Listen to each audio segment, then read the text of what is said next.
It's a tremendous honor for me to be with you, and I want you to know how much I respect Pastor Steve Riggle and his wife, Becky, and we were at a dinner with the pastoral staff, and I was thinking to myself, well, I'd like to turn the clock back 40 years and be an assistant pastor under Pastor Steve, and man, I'd learned so much more than I did, so it's a real honor for me to be here together with you. Well, I put together a book. By the way, I do have a website, it's AmericanMinute.com, and I send out a daily history email where it goes through little bits of American history.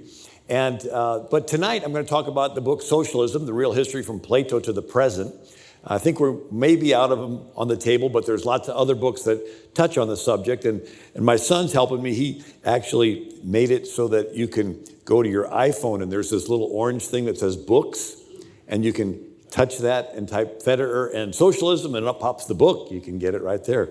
But so the subtitle is How the Deep State Capitalizes on Crises to Consolidate Control. Now, the title's Real History from Plato to the Present. So Plato was the first one that talked about everybody owning everything in common. And let me just go through this. So Plato, 380 BC, he's in Athens. And Plato writes in passing of Atlantis, this highly structured civilization on an island that sinks in the sea. So this idea of the Atlantis being this highly structured civilization on an island sinks in the sea, Plato considers it the ideal structured situation. And whether Atlantis existed or not, there is an island in the Mediterranean called Santorini, which is what's left of a volcano. And so it blew up sometime in the distant past, and it would have destroyed lots of civilizations. So Atlantis in Plato's mind was the perfect ideal structured society, and Plato considered democracy an unstructured society. Everybody say structured and unstructured. So democracy is, demos means people, cracy means rule. So in a democracy, the people rule, and the chief characteristic of a democracy is tolerance. Everybody tolerates each other. It's wonderful. Then they tolerate people that are a little bit off. Then they tolerate people that are a lot off. Till finally, they're tolerating lawlessness. Random violence in the streets, people being attacked, and stores being looted. And then it gets into their morality. And they're tolerating lawlessness in their morality.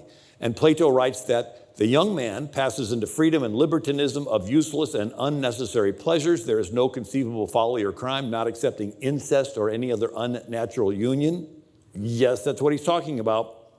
Matter of fact, a study was done by Oxford anthropologist J.D. Unwin, 1934, wrote a book called Sex and Culture, and he studied 80 civilizations, including Athens, and he found out something, that loosening of sexual restraints always leads to civilizational decline. That sexual promiscuity always precedes the destruction of a civilization.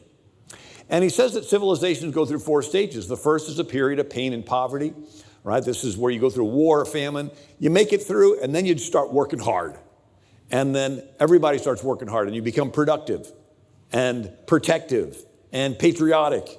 And rising water floats all boats. Everybody begins to get more successful. And then they finally reach the pinnacle of prosperity. It's great. And then they want to enjoy their prosperity. And they get pleasure-focused and promiscuous and indulgent and lawless. And then they end up getting conquered by the next rising civilization. And so it's very similar to an athlete. When the athlete is young, he's disciplined, focuses on watching his diet and exercise, and that athlete wants the championship. And he finally becomes the champ for a couple seasons, and then he gets a little lazy, doesn't exercise as much, eats a little fatty food. In his mind, he still thinks he's the tough guy, but he gets into the ring of competition and gets the tar knocked out of him because in reality, he's a couch potato. And so this is the way civilizations go. When they're first starting, they have common language, common interests, and they all are focused. They work together, and then they become successful, and then they end up wanting to enjoy their prosperity, and they end up getting weakened. Now, J.D. Unwin, he's not a Christian, right? He's a 1934 Oxford anthropologist. He even calls it a sexual marketplace. He says when women as a whole say nothing happens unless there is a commitment, The guys say whatever it takes. They make the commitment, and then they go out and work hard to provide for their wife, and then something happens, little kids appear. And the guy has another emotion of being protective.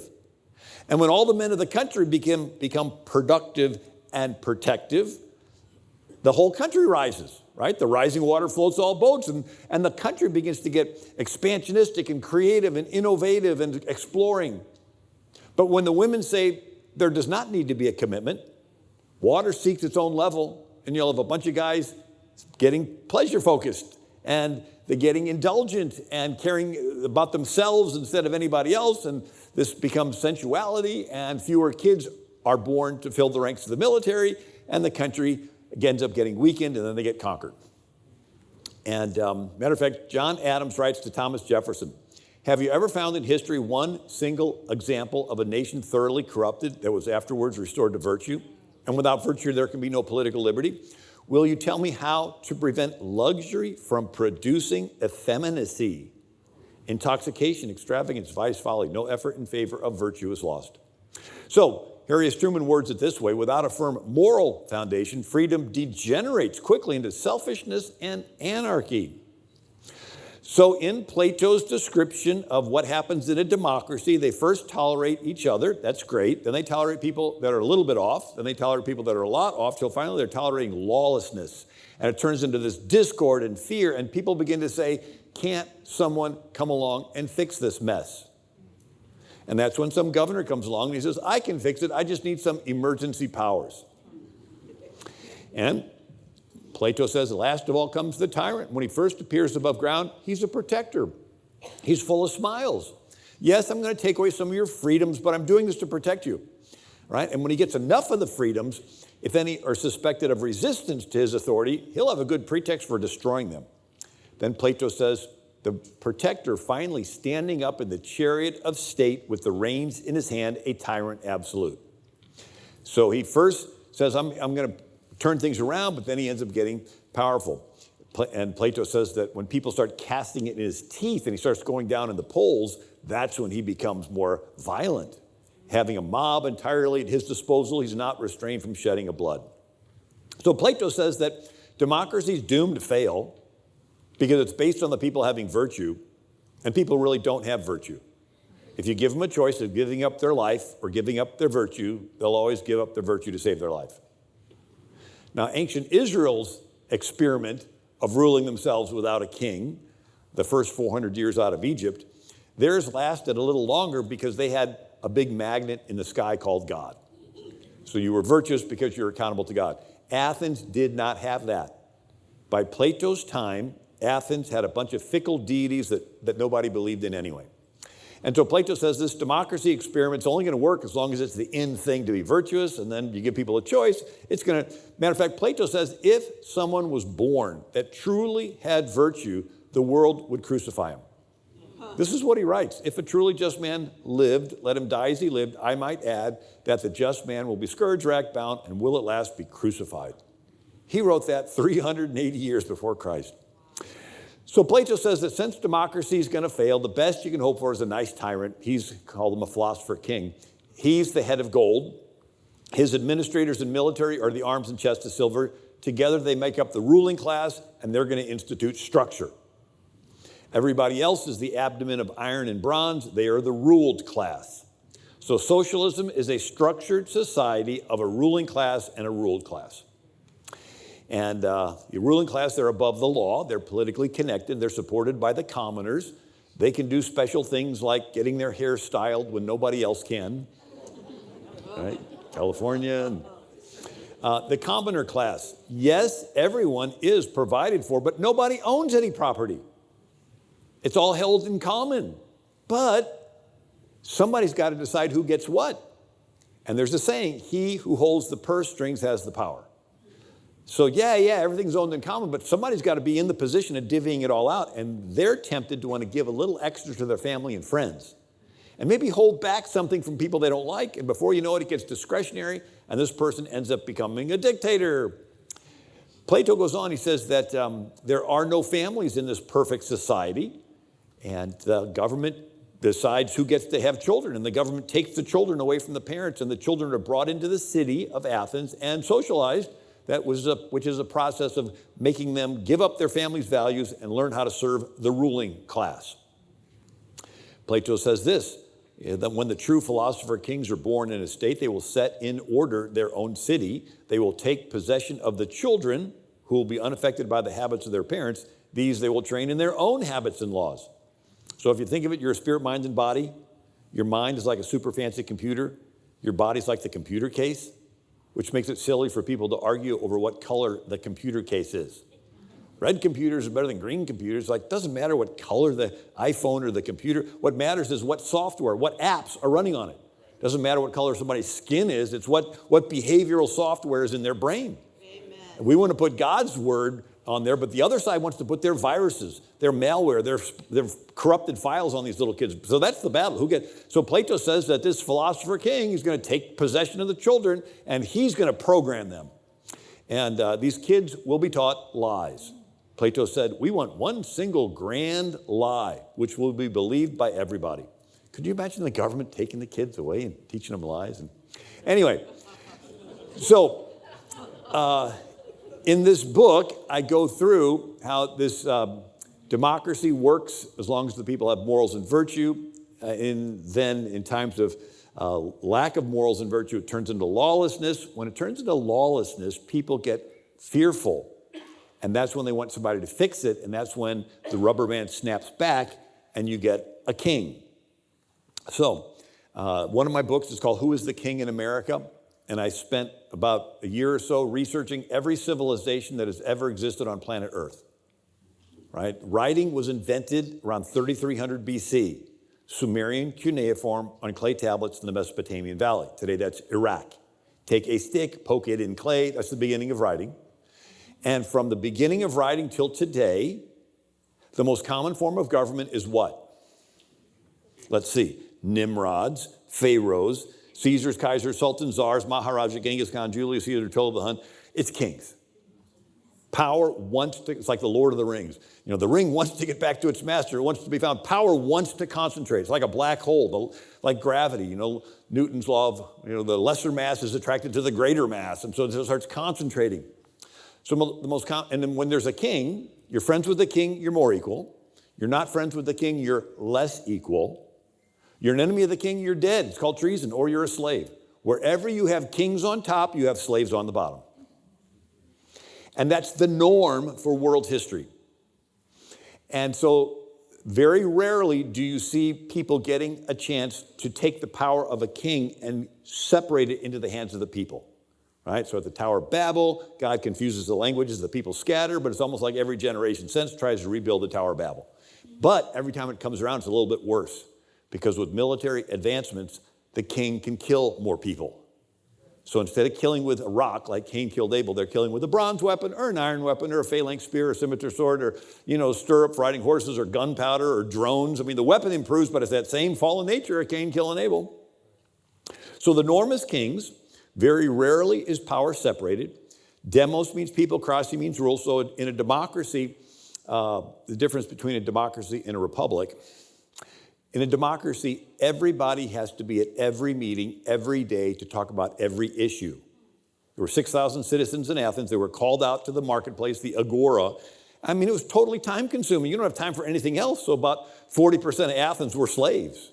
Because everybody, and if you didn't keep up with what they're talking about in Athens, you were called an idiotus, an idiot. A republic is where you take care of your family and your farm, and you have someone in your place that goes to the market every day and talks politics. They are your representative, right? So the REP in republic is the same REP in representative.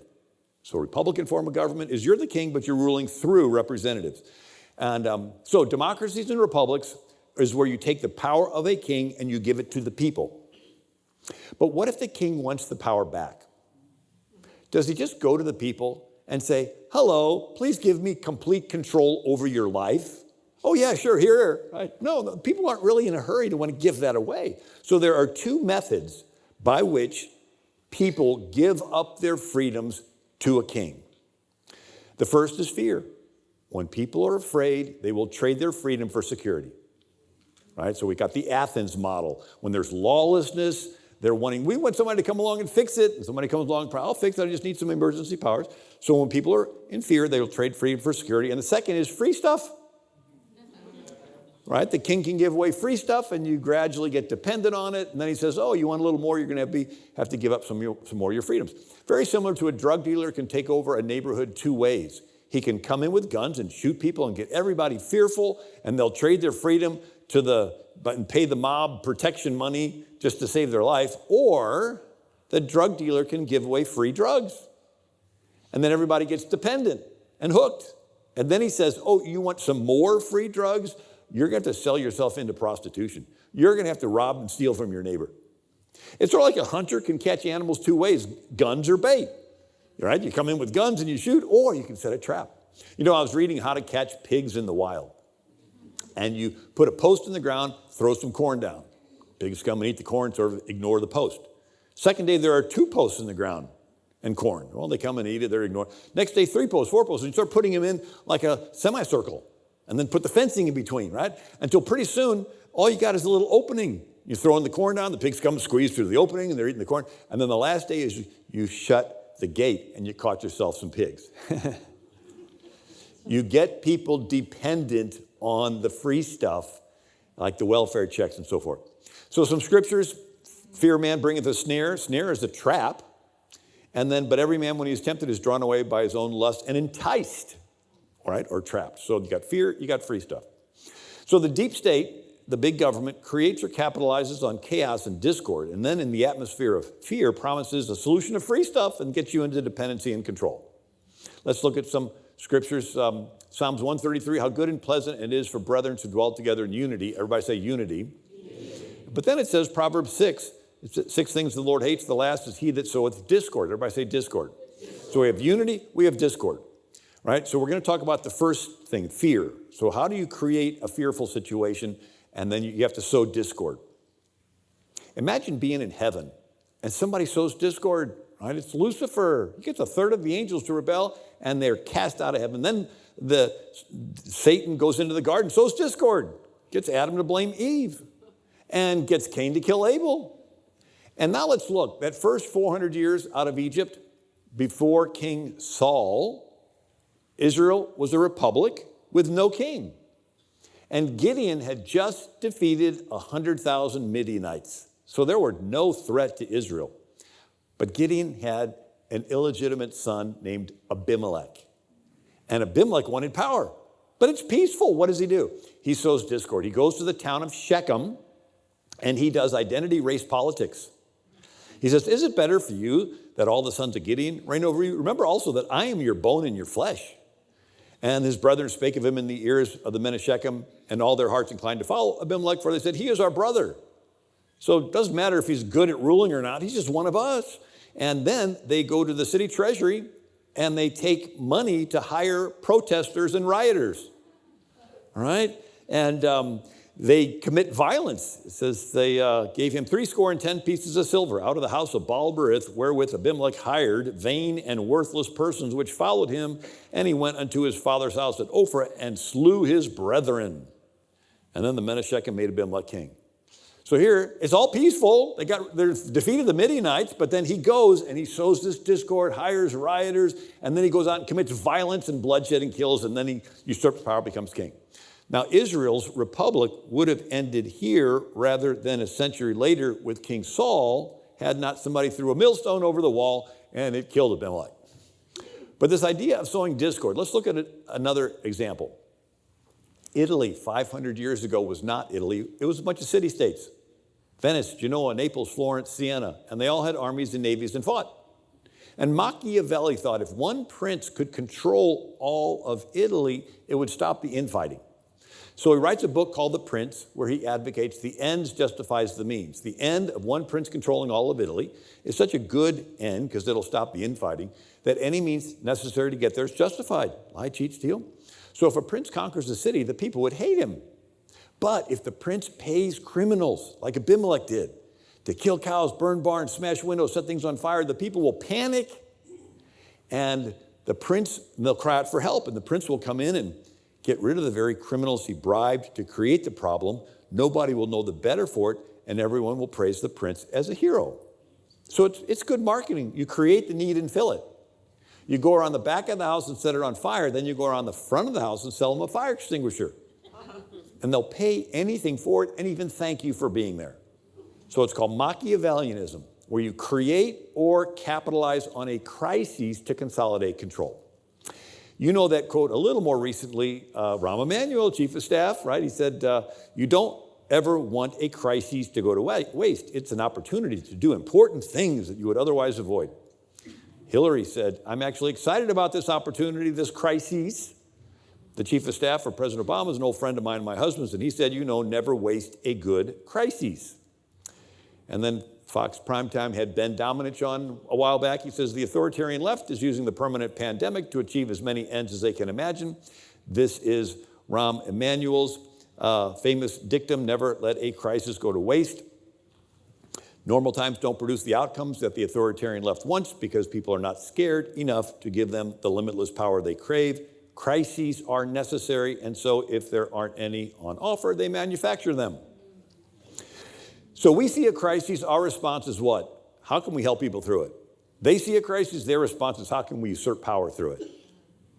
Same crises, but they have a political agenda. They're going to milk this crisis for all they can. And Henry Louis Mencken, 1956, wrote, the urge to save humanity is almost always a false face for the urge to rule it. Reagan put it this way, one of the traditional methods of opposing statism or socialism is medicine, is a healthcare crisis. It's easy to disguise a medical program as a humanitarian project. What's he talking about? It's called seizing the moral high ground. Casinos do it. If a casino comes into an area, people that don't want it will cite statistics of crime going up. But if the casino can give some money to schools, they can seize the moral high ground and say, we care about the children. And if you care about the children, you'll vote to expand casinos. And if you're not out there wanting to spread more casinos, you must hate the children. And so what Reagan is saying, this is what you do with the healthcare crisis. It's called virtue signaling. We care more about people's health than you do. And unless you give us complete control over your body, you must hate your grandmother. You must hate your children. So just give up all your rights and freedoms to us. Right? So they disguise it as a humanitarian project. Here was a Daily Caller editorial cartoon, two scientists looking through a microscope, and they say, it appears to be mutating into a totalitarian dictatorship. So we talked about Lucifer in heaven, so in discord, and in the garden, and right, and then with Abimelech and Machiavelli. But let's look at the British Empire. The British Empire became the largest empire on planet Earth. 13 million square miles, 500 million people. India, Australia, New Zealand, Hong Kong, British Guyana, Canada, Barbados, Bermuda, Jamaica. It's huge. Do you think the British just came into the country and say, hello, please give us complete control over your country? Oh, sure, yeah, here. No, that's not what happened. Let's look at how they took over Bengal in India. So in 1714, the British land in Bengal and open up a trading post that turns into a trading fort. That turns into them having guns and giving some guns to one kingdom and guns to another kingdom and then stirring up ancient animosity, sowing discord until the two kingdoms start fighting each other and bloodshed. And then the British would come in to restore order and they would take control over both. And they did this again and again and again till they took over all of India, a quarter of the world's population. And they tried doing this in America during the Revolutionary War. So British General Johnny Burgoyne lands in Canada, is marching down toward Albany, New York, and he meets with the Mohawk Indians, and he promises them money for scalps. And so these Indians they'd reached an equilibrium with the Americans, started getting along, but he stirs them up. So they go ahead of the British Army and start killing people. And they come back into camp with their scalps and doing their scalp dances and so forth. It's even mentioned in our Declaration of Independence. It has all these reasons why we're rebelling against the king. One is King George has excited domestic insurrections among us. He has endeavored to bring on the inhabitants of our frontiers the merciless Indian savages whose known rule of warfare is undistinguished destruction of all ages, sexes, and conditions. Right? So the Indians knew on and off. Right? They're at peace, they're at war, and when it's war, there's no It's not like we tell our soldiers limited warfare, don't shoot at them when they cross the street, but no. And so they did it again during the War of 1812. So the British controlled Pensacola, Florida, and they gave the Indians, they promised them money for scalps. And so just north of Pensacola is Fort Mims, Alabama. And there were the Red Stick Creek Indians. You know the French pronunciation of Red Stick? Baton Rouge. Right? And so the British go to the Red Stick Creek Indians and promise them money for scalps. And the Red Stick take Fort Mims, Alabama, and they capture 500 people and then proceed to scalp them all. And this is what the historical marker says. Fort Mims, here, Creek Indian War, 1813-14, took place, the most brutal massacre in American history. Indians took the fort with heavy loss, then killed all but some 36 of the 550 in the fort. Creeks had been armed by British at Pensacola in this phase of the War of 1812. Do we really think that the British Empire cares about these Red Stick Creek Indians? No, they're intentionally stirring them up to create division because they want to conquer both territories. Washington warns of this in his farewell address. Disorders and miseries, right? Discord, chaos, lawlessness. Disorders and miseries gradually incline the minds of men to seek security in the absolute power of an individual. We want someone to come along and fix this mess. Who turns this disposition to the purposes of his own elevation on the ruins of public liberty. He says, jealousies, false alarm kindle animosity of one part against another, foments occasional riot and insurrection. It opens the door to foreign influence and corruption, which find a facilitated access to the government itself through channels of party passions. In other words, one party hates the other so much that they'll let some other country, China or whatever, come in and say, help our side against the other, but their goal is to take over the whole thing. Washington warns, let there be no change by usurpation. What's usurpation? That's doing something you're not authorized to, but people let you get away with it because you're going to do something good. Encroachment tends to consolidate the powers of all departments in one and thus to create whatever the form of government, a real despotism. A despot is someone with absolute and arbitrary power. Absolute means the moment they sign that executive order, that mandate, it's the law of the land. And arbitrary means you don't know what they're going to do next because they're not following any precedent.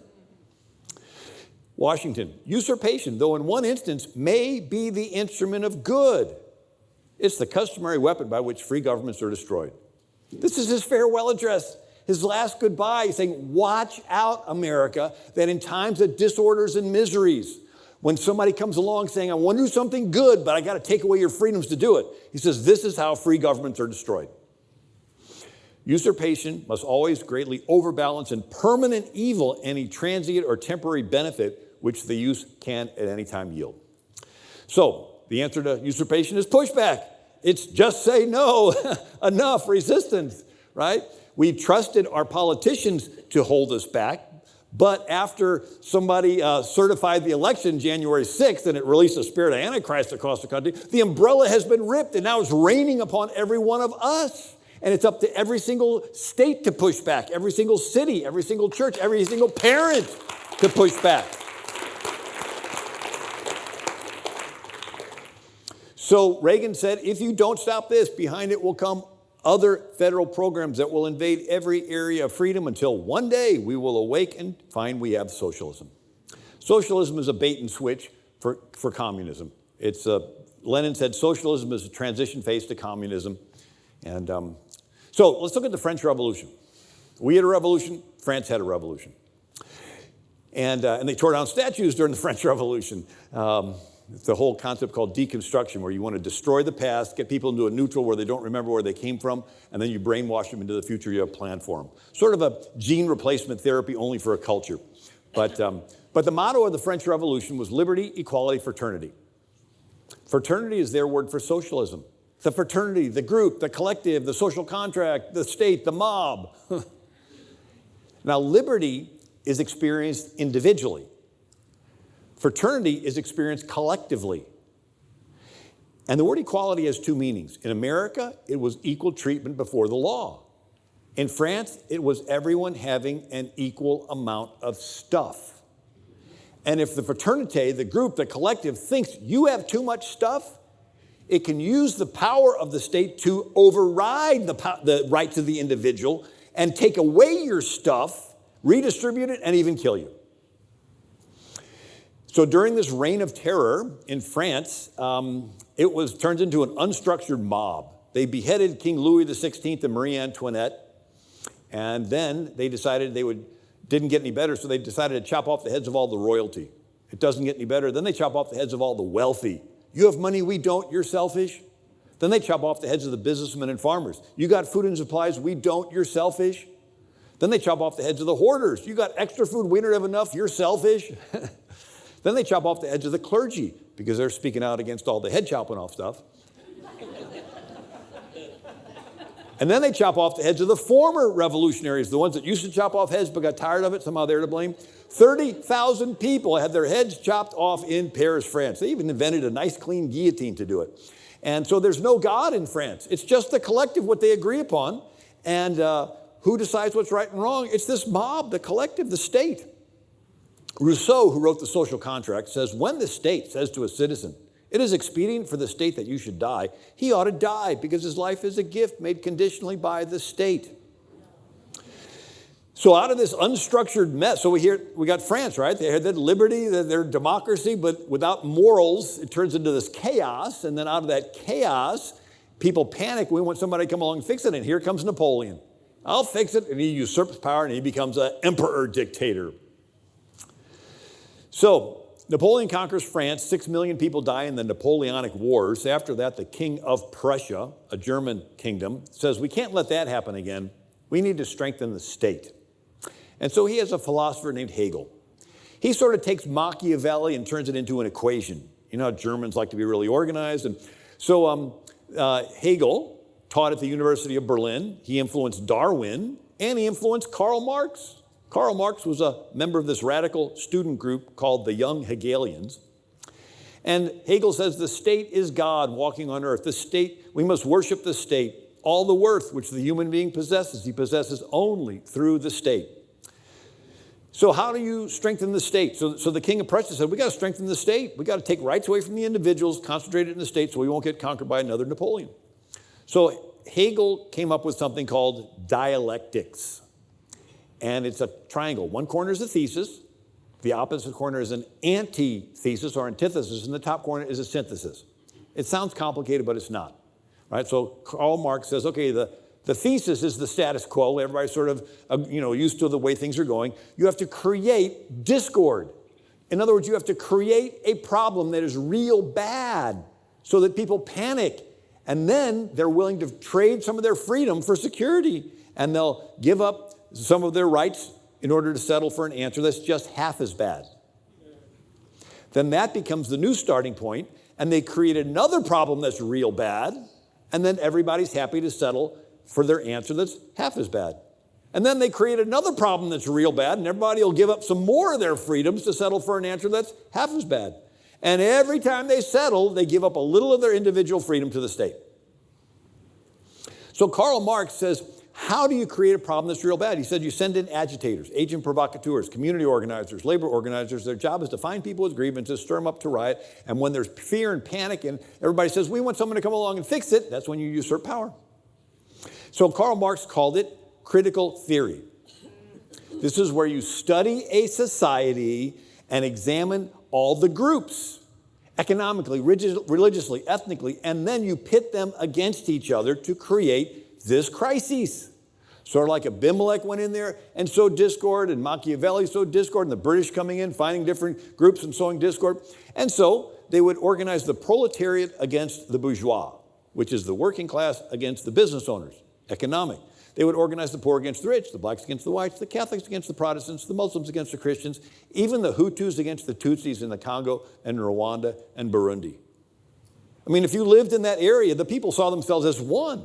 But the Belgian and German and then British colonizers measured their heights and their features, and they said, you're a Hutu and you're a Tutsi. Then stirred them up to fight each other and even genocide. Why? So that in this confusion, they could come in to restore order and take over the whole thing. And so, could you imagine the government breaking people into groups and then pitting them against each other to sow division? And then what if there isn't anybody that you can Castro said the revolution needs the enemy. The revolutionary needs his antithesis, which is the counter-revolutionary. And if enemies were lacking, they had to be fabricated. Right? In other words, you can't organize your people to create a crisis unless there's somebody to organize against. You know, there's got to be some boogeyman out, a white supremacist or whatever. You got to create something out of nothing. Why? So that you can stir up division. Lincoln quoted the scriptures, Mark 3:24, a house divided against itself cannot stand. This is the whole concept behind critical theory. That patriotism is the enemy. You want to stop getting people see themselves as one, see them identify with subgroups that you can divide and pit against each other to create division. And when the division turns into bloodshed, people panic and they say, we want the government to come in and restore order, and the government's happy to, but that's when the rubber band snaps back and you get a king. So how did it begin to come to America? 1894, Chicago has a Pullman railroad car company. And then the economy turned down. And all these workers had grievances. And a guy named Eugene Debs decides that he is going to organize the workers. And he organizes them to protest and riot and commit violence. And they destroy $80 million worth of railroad cars in 27 states. And since everything is shipped on railroads and mail and supplies and everything, the entire country is paralyzed. Could you imagine rioting and violence spreading from city to city to city all across America? And so Eugene Debs then started the Socialist Party of America. And he ran for president 5 times between 1900 and 1920, one time from prison. And then in 1920, splitting off of the Socialist Party of America is the Communist Party USA, and they run candidates for president every year from 1920 to 1940. What happened in 1940? That's when Democrat President Franklin Roosevelt makes a treaty with Stalin during World War II. And so the Communist Party USA says, why should we run our own candidate when here we have a Democrat president making treaties with the Soviet Union? And so from that point on, they began to infiltrate that party. And it's documented. Here, Ronald Reagan says, I didn't leave the Democratic Party. The party left me. And Zell Miller, the last pro-life Democrat senator, I met him years ago, he said, unfortunately, the National Democratic Party has been taken over by the very liberal left-wing leaning special interest groups in Washington. Right? So this is people attesting to this taking over. But they're not just satisfied with one party, they want both parties. So Albert Herlong, Democrat congressman, 1963, from Florida, reads into the congressional record the 45 communist goals for taking over America. One includes capture one or both political parties, resist any attempt to outlaw the Communist Party, do away with loyalty oaths or pledges of allegiance. Now let's flip back over the ocean to Germany. After World War I, Germany was a republic. And the people were in charge, ruling through representatives, and a party was started called the National Socialist Workers' Party, or Nazi, and it had a leader named Hitler.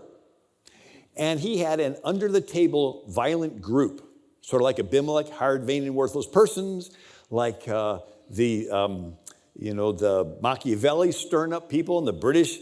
And so Hitler's workers that created violence were called brown shirts. And they were, because they had a bunch of leftover brown uniforms from World War I. But the brown shirts were nicknamed Sturmabteilung, which means storm trooper, because they would storm into the meetings of Hitler's opponents and disrupt the meeting and shout down the speakers.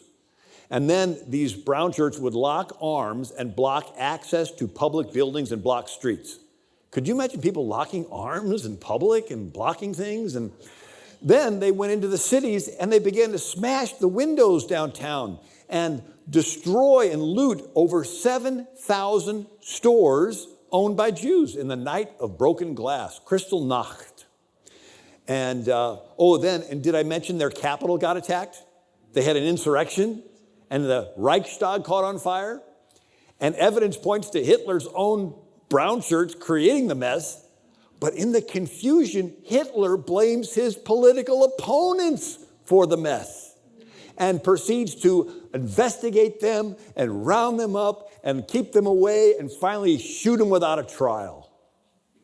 And when the dust settled, Hitler didn't have any political opponents left. And Germany flipped from a republic to a dictatorship. Stalin did a similar thing in the Soviet Union. 1934, Stalin is facing a growing anti-Stalinist movement. And at the same time, he had a supporter named Sergei Kirov who loved Stalin and gave these speeches praising Stalin. He was the party boss of Leningrad. They even built a statue to Sergei Kirov. So Stalin had an idea. He would assassinate his own friend, Sergei Kirov, and blame it on the anti-Stalinists. It would get rid of a potential rival, and nobody would suspect Stalin of being behind it because he and Sergei were friends, and everybody would believe that the anti-Stalinists were behind it because they didn't like Stalin and they didn't like Sergei Kirov. Stalin used that, blaming the innocent opponents, to kill over 1 million people in the first Great Purge from 1936 to 1938. Could you imagine, right, the government doing a crisis and blaming it on innocent people? I thought it was interesting. Tucker Carlson showed these are the first 16 people breaking into the U.S. Capitol, all dressed in black and with tactical gear, and they seem to know what they're doing, and they sort of don't look like they were hearing a speech that got them riled up. Right? And even Tucker Carlson had people that reported that FBI agents were in the crowd that broke into the Capitol. I don't know if you saw the videos, but the night before, there's this guy in the crowd saying, we need to break in there, we need to break in there, right? And they had his picture on the side of, we need to find this guy. And then when the tension got on, they sort of erased the guy, which sort of lends to maybe he was part of this, they call it a sting operation or an entrapment operation. They would do that with drug gangs to catch them in the act, so they'd get an agent inside of the gang who could know all the details, but then they'd take it the next step where the agent actually helps to plan the crime. And then the next step is the agents do everything and they get a bunch of low IQ people to sort of come along and to take the blame. And this was a Gateway Pundit article. It was a setup, deep state operation. Someone gave the stand-down order. The U.S. Capitol is the most defended building on planet Earth. 2,300 police officers for one building. You do not accidentally go in there. Anyway, so this concept in psychology is called psychological projection or blame shifting, where the attacker blames the victim. Karl Marx says you accuse others of what you do. Little kids do this. I'm not the mean one, you're the mean one. Wife beaters will beat the tar out of their wife and say, it's your fault because you provoked me. Or a Sharia man will rape a woman and say, it's your fault because you tempted me. And it's gotten into politics, where David Axelrod was the campaign manager for President Obama, and he was on NPR radio, 2000 and, I forgot the year, maybe 4, but he said in Chicago politics we have a tradition where you throw a brick through your own campaign office window and then call a press conference to accuse your opponent. So you do the crime, but you blame it on the innocent people. It's like maybe there's a candidate colluding with Russia, giving away 1/5 of the U.S. uranium to Russia in exchange for a $145 million contribution to her foundation. Well, she wants to accuse her opponent of colluding with Russia, maybe even hire somebody to write a Steele dossier, right? And the other person's name gets associated with it in the media, and if the finger ever gets pointed back at her, by this time the water's muddied. The public doesn't know who to trust, and she gets a path. And let's say there's another candidate that's extorting Ukraine, saying, stop investigating my son, or I'm going to hold back billions of U.S. money. You want to accuse your opponent of extorting Ukraine. Their name gets associated with the media, put them through a mock impeachment trial, right? So this tactic is used every day. They call you divisive when really they're divisive. They call you intolerant when really they're intolerant. They call you hateful when really they're hateful. And they need to be called out on it. Well, you're a hateful person. No, you're projecting your hate on me.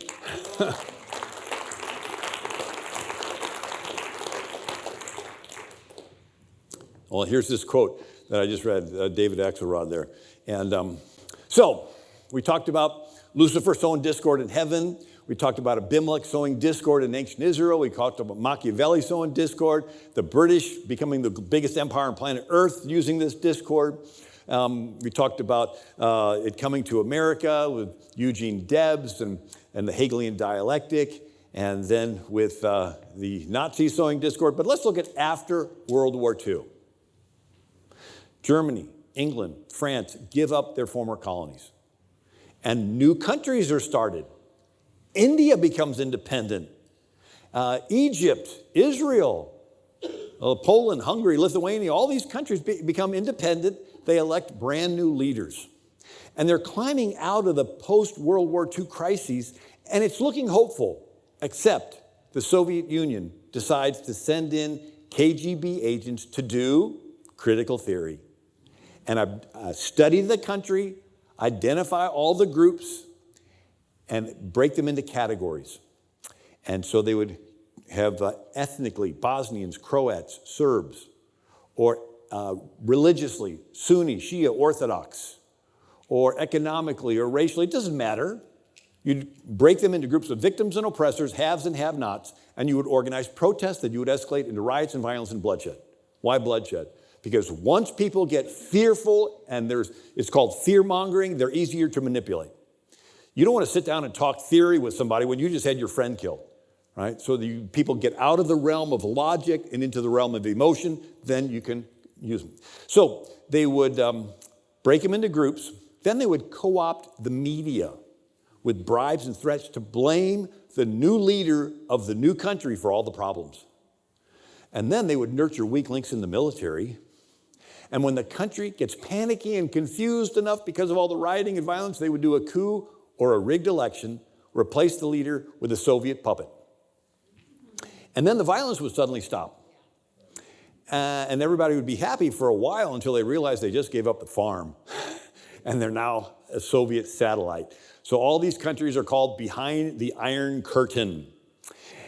And Truman does nothing. Truman thinks the United Nations that he helped form will bring world peace. And so country after country has fallen to the communists. He does nothing. By the way, during the same time, Mao Zedong, he tweaks it. Rather than do this Hegelian dialectic in seizing power, Mao Zedong came up with the idea of a continuous revolution, right? So yeah, even after you seize power, you're still doing crisis after crisis, and you're taking the land from the rich farmers, and then you take the land from the middle-class farmers, and then you take the land from the poor farmers. And you just want to have one crisis. You want to milk this thing for all it's worth. It's sort of like having a continuous pandemic, right? Oh, I thought we were just 3 weeks and we're over. Oh, no, we're going to stretch it out. It's going to make it a little bit longer. Oh, a little bit longer. Okay, then, a new variant. Oh, a new variant. But they want to use the crises. So the next president is Eisenhower. And he said the United Nations seemed to be two distinct things between the two worlds divided by the Iron Curtain. To the free world, it seems that it should be a constructive forum. To the communist world, it has been a sounding board for their propaganda, a weapon to be exploited in spreading disunity and confusion. So Eisenhower can do nothing or do something. So he decides that he's going to adopt the tactics. And in 1953, Iran sides with the Soviet Union. Their leader is Mossadegh. And they nationalized the oil industry in Iran.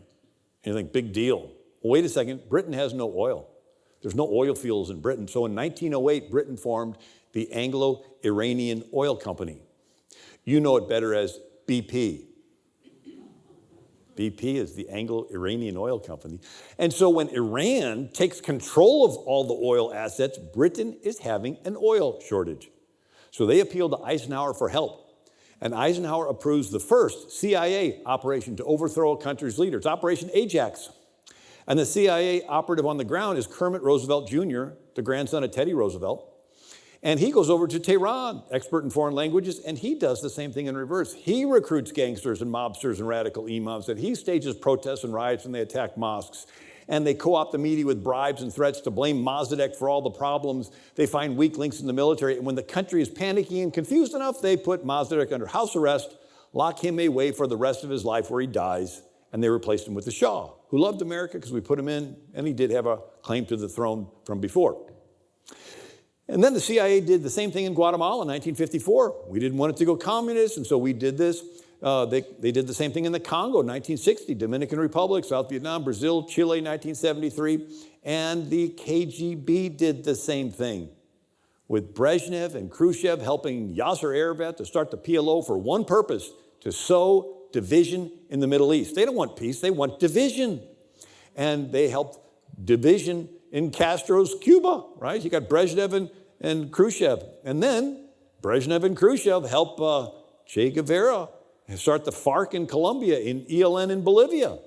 This is the intentional effort to start these groups to sow division. Then they can seize power. There's over 200 coups and coup attempts in Africa. And the communists are taking over different countries. And this period of time is called the Cold War. And these tactics have been perfected for 70 years. The only difference this time around is we've been experiencing them on our own soil. Right? So we had been doing it ostensibly for a patriotic purpose because we didn't want these other countries to fall to communism, right? But then under the previous administration, we saw what's called a politicizing of federal departments. And so we saw the IRS, Lois Lerner, meets 150 some odd times with President Obama, and during her term, the IRS begins to target conservative organizations and churches. And when she's called to testify, she just pleads the fifth and walks out. And then we saw Eric Holder, the Attorney General, and he's caught giving guns to drug gangs in Mexico to sow division. And when he's called, he refuses even to go. So he's even to this day held in contempt of Congress. And then we have the politicizing or the taking over by a political party of the intelligence gathering community to dig up dirt on political opponents of that particular president, right? So the Cold War. Chris Matthews, in his last time on TV, after a debate where some of the candidates were talking about socialism, he says, I remember the Cold War. I've seen what socialism is like, and I don't like it, okay? It's not only not free, it doesn't work. I believe that if Castro and the Reds had won, there would have been executions in Central Park. Executions? Well, yeah, Castro had an executioner named Che Guevara. And Guevara said this: we executed many people by firing squad without knowing if they were fully guilty. I'd like to confess that I discovered I really like killing. He said that blind hate against the enemy creates a forceful impulse that cracks the boundaries of natural human limitations, transforming the soldier into an effective, selective, cold-killing machine. A people without hate cannot triumph. Right? And so how do you sow hate? You've got to dehumanize the opposing party. As long as you see them as humans, but so you have to teach something in the schools that makes one class privileged and the other class not. That's what happened in Germany. They actually taught that Jews were an inferior race. You go look at some of the history where the Japanese taught that the Koreans and the Chinese were an inferior race. And you look at even the Cheyenne Indians thought that the other tribes were inferior. And even Aristotle taught Alexander the Great that Greeks are equal, but these barbarians over there in Persia, right, they're subhuman. And so you have to teach the kids that there are different classes before you turn them into selective cold killing machines. And so we talked about a king trying to take the power back away from the people. We talked about the first is fear. You get the people into fear, they will trade freedom for security. This has a whole history behind it where you want to demoralize, depress, and discourage you. I mean, the whole purpose of this is to get you depressed. That's what their tactic is, which is sort of interesting because in almost every book in the Bible, it says fear not. I think 365 times, Pastor probably knows the number, but it says fear not, fear not, fear. Jesus tells us fear not. Well, the other side wants to get you into fear. They want you to get into fear and motivate you to make fearful decisions. And God is saying, do not get into fear. Fear not. Stand in faith. Trust me. So this is actually called cognitive warfare or psychological warfare. And it's a battle for your mind. So, historical warfare is you're standing in a field, with swords and you shoot each other and then you use different weapons. And Sun Tzu was a Chinese military philosopher, 6th century BC. And he's giving all these tactics like, never fight a battle in front of a river because if you're losing, it makes it really hard to run away and make your enemy think that you're stronger than you are and all these kind of things. But one of the things Sun Tzu said is supreme excellence in a commander is to get your enemy to surrender without a fight. Now there's a new level, and it's called 5th generation warfare, where you get your enemy to surrender without them even being aware that they're in a fight. That's where we're at right now. Some German military philosopher named Clausewitz, he says, the purpose of war is to get your enemy to submit to your will. So you're in battle, you're shooting their bodies. Why? Because their mind is loyal to the other king. What if you could just mess with their mind? Get them demoralized, get them to doubt their king, maybe not want to fight him, or maybe even lose their patriotism and maybe even not even want to fight, whatever, right? And so the battle has been changed to a psychological battle. And they're waging it through all the media, controlling all the media and all the influences. It's called the gaslighting, and I don't know if I'll have time to get into all that. But so we talked about this concept of getting people to surrender their freedoms if they can get in a fearful situation. But the second is free stuff. When you start giving away free stuff and then people get dependent on it, that's the being enticed. So let's look at this. Karl Marx and Friedrich Engels wrote the Communist Manifesto in 1848. And then they wrote this, that they are alchemists of the revolution. Their business consists in spurring it into artificial crises. Every new crisis must be more serious and more universal than the last. Every fresh slump must ruin more small capitalists. This will increase the number of the unemployed. In the end, commercial crisis will lead to a social revolution. Really? Their goal is to put out of business small capitalists? Yeah, because all they want is the ruling class and the ruled class. They do not want a middle class because the middle class can pool their wealth and challenge the ruling class. So Lenin is attributed with a quote that you grind the middle class, the bourgeoisie, out of existence between the two millstones of taxation and inflation. All right, you tax it, take them away, and then inflation is they can buy less and less and less with what money they have. And so when Lenin took over Russia, he killed all the middle-class farmers. They were called kulaks. And he would write orders to his men, says, don't just kill them, but hang them in the town square and get everybody fearful, and P.S., get tougher men. And so this is a 1934 Chicago Tribune editorial cartoon. It says, got a guy looking like Trotsky, all right, a Soviet, and he's writing on a board, plan of action for U.S., spend, spend, spend, under the guise of recovery. Bust the government, blame the capitalists for the failure, junk the Constitution, and declare a dictatorship. On the side, it says it worked in Russia. Spend, spend, spend. What's that? That's stimulus programs, infrastructure programs that are not intended to stimulate and not intended to build the infrastructure. They're intended to create trillions of dollars out of nothing and cause the currency to inflate astronomically. So everybody that's so you got more dollars chasing the same amount of goods, the price of the goods is going to go up. And people that are on fixed incomes and retirements and welfare and all these different things, they're not going to be able to survive. They're going to go to the government and say, help. And the government says, okay, we'll help. We'll take your 401ks and all your retirement. You can't buy as much with it anyway. And we'll promise to continue to give you checks.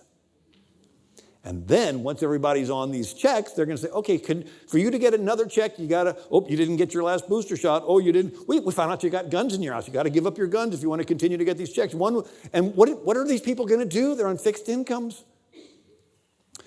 And so this during the Depression in America, when we had a financial crisis, what happened? We all said, government help, and here's FDR. He comes up with all these government programs where like everybody's working for the government. By his own executive order mandate, he confiscated all private ownership of gold. People were burying gold coins in coffee cans in their backyards. I mean, this is just a tremendous usurping of power during this time of crisis. And so after the next president, right, LBJ was a congressman underneath of FDR. He took the New Deal programs, polished it up, called it the Great Society. It's a welfare state. It's to try to get as many people as possible to sign up for welfare. And it's what's called the Cloward-Piven strategy. These were two socialist professors at the Columbia University in New York. And they said, you backdoor the country into, you can institute communism two ways. Come in with tanks and kill and get everybody scared, or get everybody dependent. And so their idea was to sign up as many people for welfare as possible, and then once they get to dependent, you can control them. And so, you know, in human motivations, there's the positive and negative, right? Little kids, you do what's right, here's a piece of candy. You don't do what's right, you get disciplined, right? In Chicago, they call it the bribe or the bullet, the silver or the lead. And so this is the idea, is you get people dependent. Now, an interesting individual is Yuri Bezmenov. He was a KGB agent who defects to the United States, and he says, people think of KGB like James Bond. Because no, it was really pretty simple. We just come into a country and observe all the groups and then categorize them as victims and oppressors, haves and have-nots. And we look for all the influencers of each group. That's the term that we use nowadays, the influencer, right?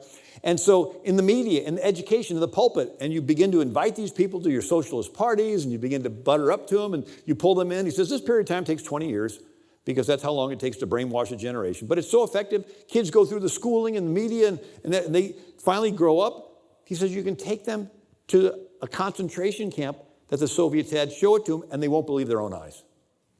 He goes, the next is you have a destabilizing phase, and that's the spend to bankrupt the country from the inside and weaken the military and so forth. Then you have a crisis period, that's something that sparks, some incident that you can blow up and have spread across the country so that everybody panics, and then you do your coup or your rigged election. And then there's a period of normalization. Everybody gets used to the new normal of not having the freedoms they had before. And guess what? Once you're normal, then they do it again and again and again, that dialectic. So I wanted to focus on this one part where he talked about influencing the public opinion molders, media, education, and the pulpit. You mean they would really have a plan to influence the pulpit? Yeah. So here's Albert Herlong, Congressman, Florida, 1963, reads these into the congressional record. One of the goals or strategies is to infiltrate the churches, replace revealed religion with social religion, discredit the Bible. And so one of the people that was sucked into this was Manning Johnson. He was a black man in New York, and he becomes a communist for 10 years, even ran for Congress as a communist. And then there were some successful black businessmen that wanted to build a real estate development, have it be really nice with fountains and bridges and stores. And he says the communists sabotaged the whole effort. And then there were some other black businessmen that wanted to have a hospital and have it be first class. He says Catholics have hospital, Jews have hospital. We wanted to have a hospital. He says, so he saw the communists sabotage it. And he finally came to the conclusion, you really don't want to help our people. All you want is to use us to sow division. And so he leaves. He testifies before Congress. And then he writes a book. And Archibald Roosevelt, the son of Teddy Roosevelt, writes the foreword to the book called Color, Communism, and Common Sense. And he talks about lots of different things, but one of them he talks about infiltrating the churches. He says they tried at first doing what they did in Russia. The communists would come in and go in and spit on the Bible and kick the Bible and get it. But he says the people in the minority communities wouldn't do that because they were too attached to the Bible. So he says their next plan was to change the gospel. He said this, the new plan line went like this. Jesus, the carpenter, was a worker like the communists. He was against the money changers, the capitalists, the exploiters of the day. That is why he drove them from the temple. Communists are the modern day fighters against capitalists, the money changers. If Jesus were living today, he would be persecuted like the communists. So forget the fact that we're all sinners going to hell and Jesus, the only begotten Son of God, died on the cross to pay for all of our sins. Forget that. Jesus was just an activist. And Alexander Solzhenitsyn, who spent 11 years in the Soviet gulags, said, I call upon America to be more careful, prevent those from falsely using the struggle for social justice to lead you down a false road. Now, you may have seen the video that they use for critical race theory, where they have all these students of different races at a starting line. And then they say, everybody that's from a home where you have two parents, take a step forward. And a bunch of them step forward. And he says, and if you're from a home that's in a safe neighborhood, step forward. And if you've got, a cell phone, if you've got, change in your pocket, whatever it is, and pretty soon you got some of them that are way up front. And then the other ones are still at the starting line. They're looking around saying, man, this isn't fair.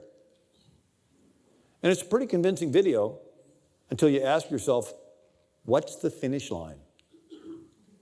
Is the finish line how much stuff you can accumulate before you die and leave it all behind?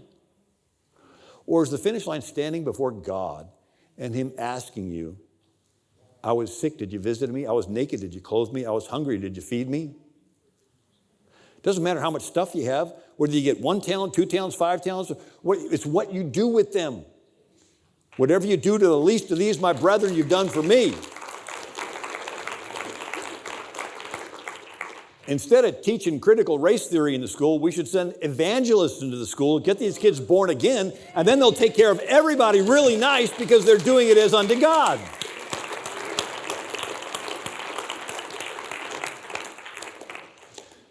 So coming closer to home, we got Chicago. We got Saul Alinsky.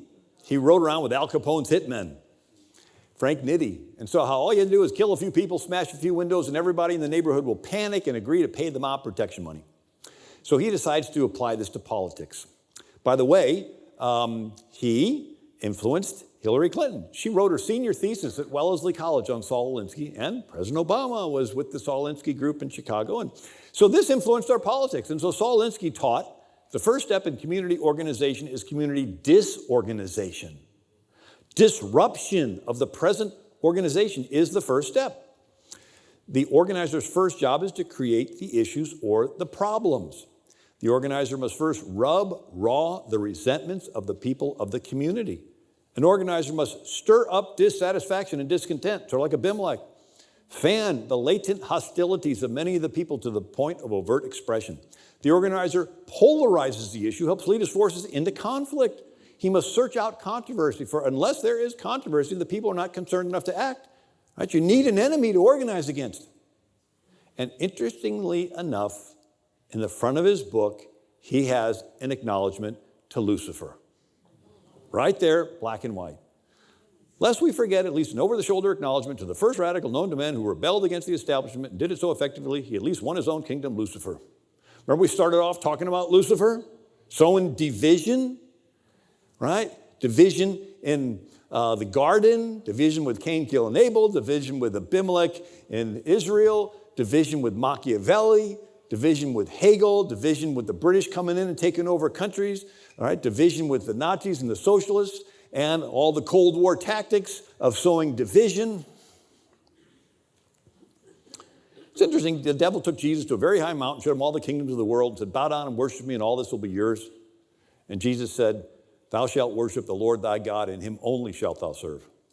But if you think of it, it's like, that's pretty audacious of the devil to say that the kingdoms of the world are his, and he can give them to whoever he wants. When did he get them? When Adam sinned. Adam was in charge of the garden. And we know that because he named everything. You name what you have authority over. Right? You have kids, you get to name your kids. Right? Adam. But then the Bible says, to whomever you yield your members servants to obey, to him you are a servant. The moment Adam obeyed Satan, he was posturing himself as being the person following the orders, and he puts the devil in charge. And so we see this idea of sowing division. And with all these different riots that take place all across the country. And interestingly enough, many of them seem to have been planned. I spoke in Emporia, Kansas. Former state rep invited me. We had the town hall building, and they said, oh yeah, when they were doing the riotings, they were going to have a peaceful protest, and somebody dropped off a pallet of bricks right where they were going to have their peaceful protest. And there was no construction in that area. It's like, and we got reports from Dallas, and I mean, all around the country, wherever they're doing, there just happened to have been dropped. A tremendous amount of organization went into this. I thought the NSA was supposed to be monitoring everything to make sure this didn't happen. Unless they're part of it, but here we have, and then some areas where they just simply won't get violent. They import people from other countries that have a predisposition to rioting. Now let's look at the COVID response. What was the very first thing that happened? Let criminals out of jail. It's like, really? You couldn't think of anything else to do with it? You couldn't put them somewhere else? And then crime goes up. Duh, you let criminals out of jail, crime goes up. And some people feel unsafe in the big cities and they move out. Who moves out? Well, maybe those with families. Certainly those that can afford to move out, so a little bit better off. Pro-families, they usually belong to one particular political party. Who's left in the city then? Well, more people that are dependent on entitlements. Well, they tend to belong to a different political party. And then businesses are closed and vandalized and looted, and police are ordered to stand down, and the police are defunded. And so pro-business people decide that they're going to move out of the city. Well, they tend to belong to that first political party. And then churches are shut down, and that's where social conservatives gather. And then schools are closed so that students that have been indoctrinated with hate America are available to riot. You think, really? who would want to have, okay, here's Congressman Albert Herlong, 1963, reading into the congressional record these tactics of the communists to take over America, get control of the schools, use them as transmission belts for socialism and communist propaganda. Get control of teachers' associations, put the party line in textbooks, use student riots to foment public protests. Right there, 1963, they talked about using students to go commit riots. So the net COVID response was more people of one particular political party move out of the big cities, leaving the other party with monopoly control of city politics. And in presidential election years, whoever wins the big city ends up winning the state. And whoever wins the state ends up getting all the electoral votes for the state, and the president is elected by electoral votes. Right? So the domino effect. Crime goes up, shutting things down. People of one party move out, the other party gets a monopoly. If someone wanted to do some fraud, there'd be less people from the other side to observe it. Right? They win the city, they win the state, they get all the electoral votes for the state, and they win the whole country. Sort of interesting. Did you know 6 counties determined the last election? 6 counties, right?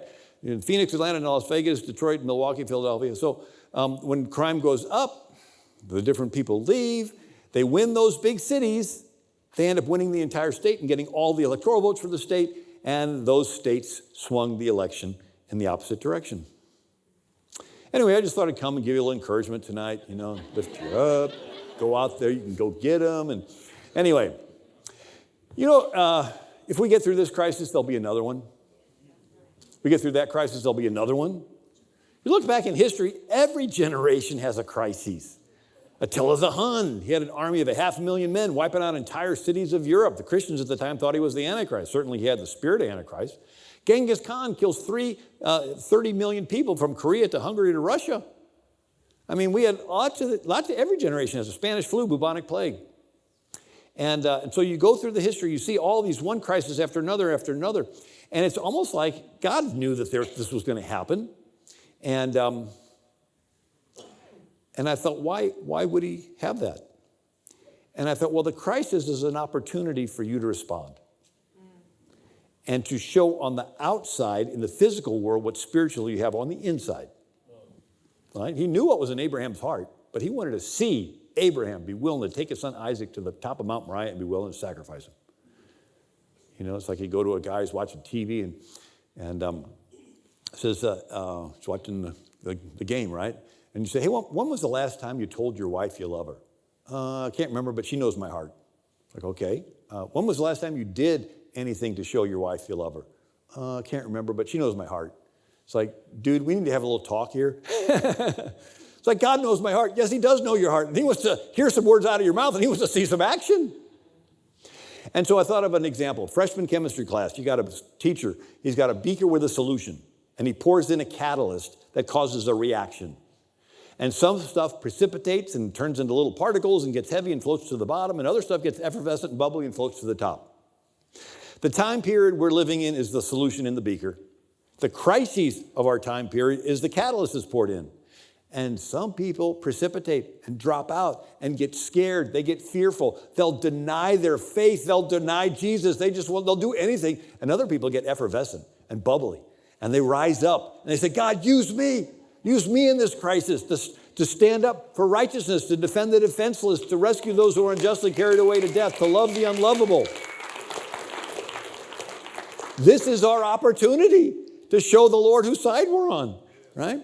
And now this is interesting. The same crises, the same catalyst that causes some to precipitate causes others to be effervescent. You know the early church?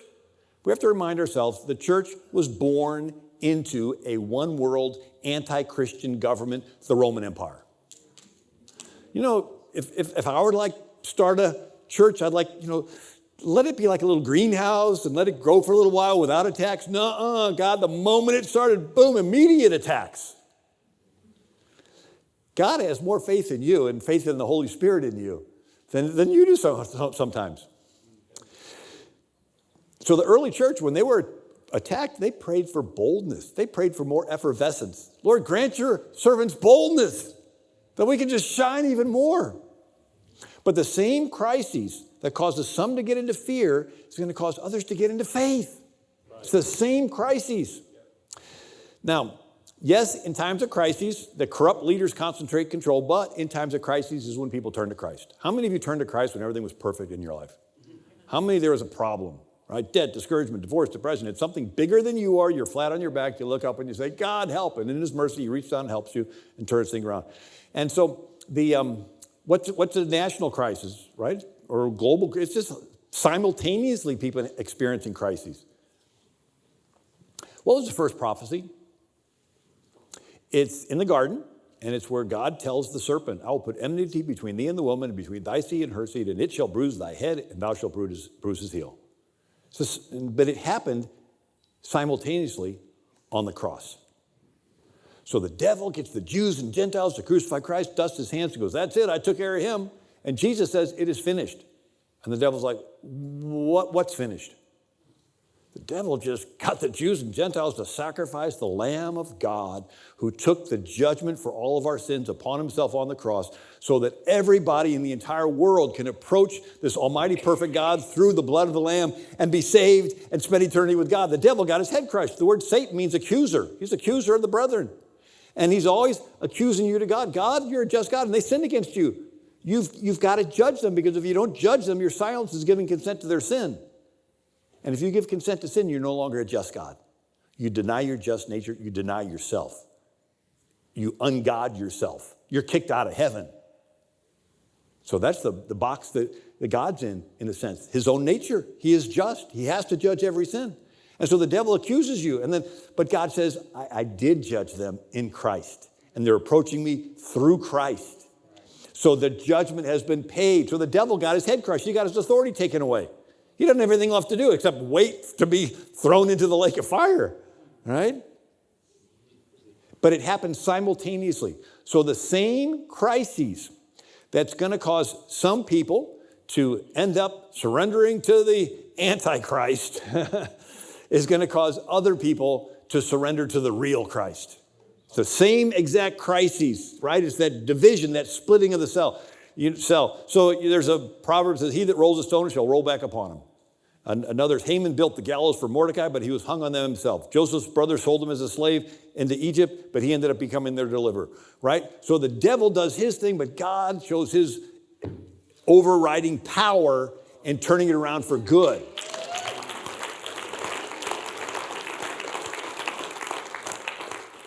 So I believe as crises heats up, yes, there's going to be people that are dropping away, but we're going to see a great end-time harvest, greater than it's ever been before.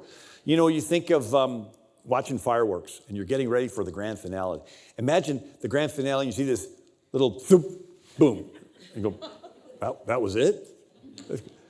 No, you're waiting for something big. We're talking the grand finale for all of creation, all of redemption. This is the God that waited until you got this 80-year-old Moses, and you got this unarmed group of Israelites, and they're like backed up against the sea, and then God says, okay, watch this. This is the God that there's 100,000 Midianites, and Gideon gets 30,000 Israelites, and God says, tell everyone that's scared to go home. Now it's down to 10,000 Israelites against 100,000. And if that isn't bad enough, God says, no, go drink from a creek, whittle it to 300. And then God says, watch this, right? The whole Israelite army is scared, and this little David comes up. And so God loves to wait until the odds look absolutely hopeless. And then he raises up little nobodies with faith and courage to do big things. Amen. This is just our turn, right? Amen. And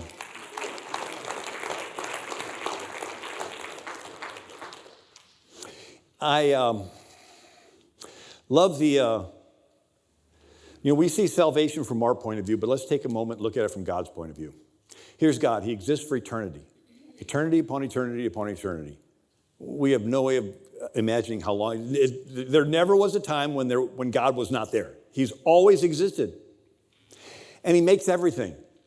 It's not so much that he knows everything. It's impossible for him not to know everything. He knows everything. He's all-powerful. He created time.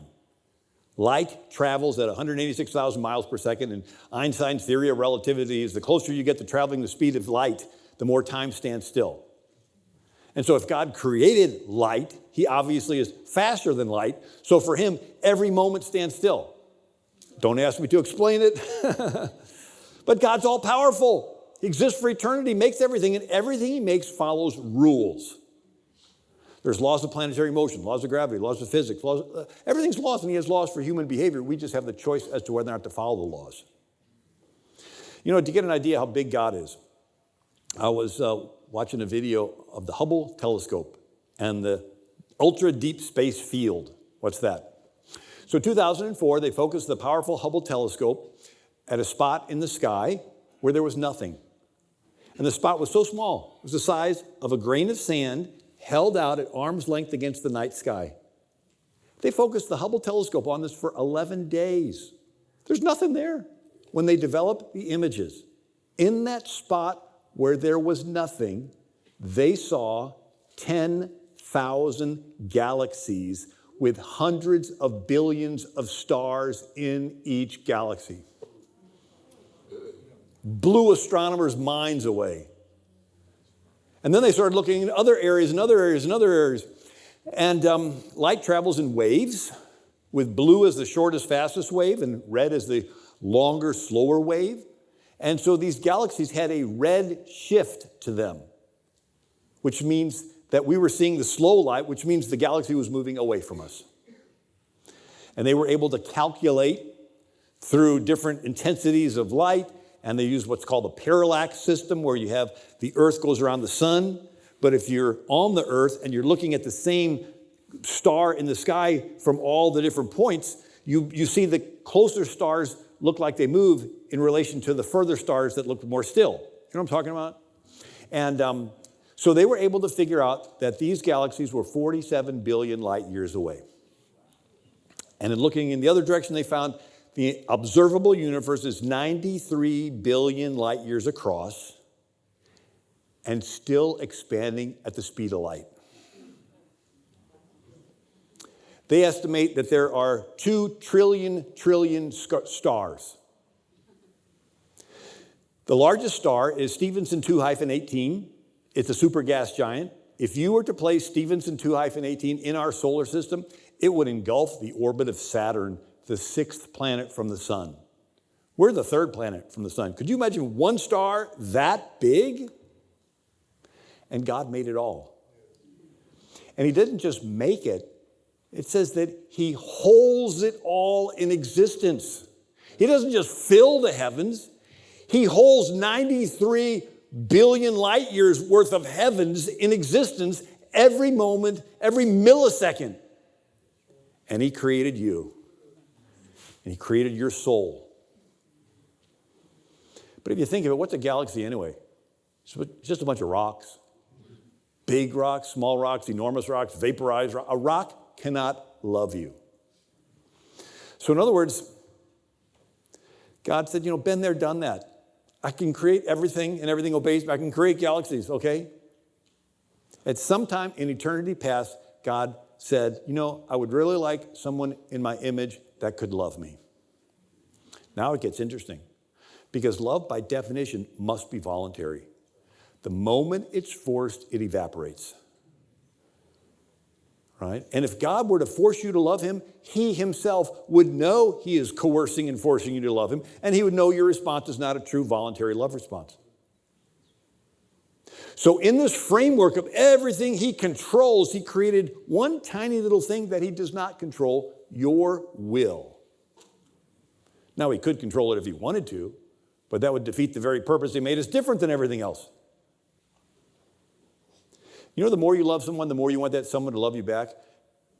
God loves you infinitely. He has an infinite desire for you to love him back. But love, by definition, must be voluntary.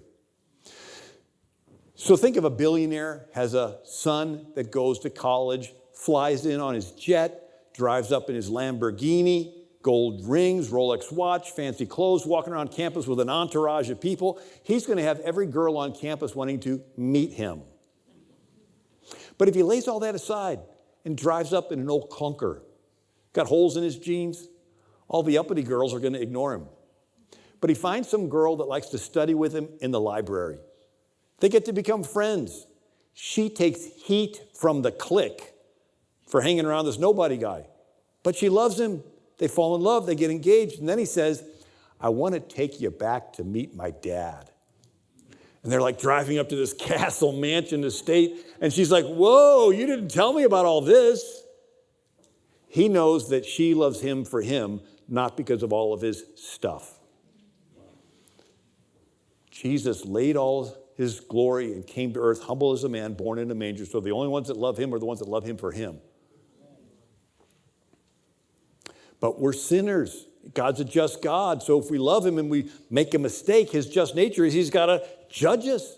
And so he came up with a plan. His own son would become the lamb and take the judgment for all of our sins. I talked about this a little bit last night. But if you think of it, God's a just God. And I was reading the book of Revelation. And one thing seems clear, it's God that's pouring out the vials of judgment.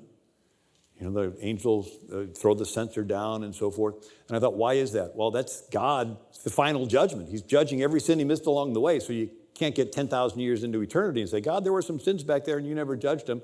Were you giving consent to those sins? Is there a part of you that's unjust? No.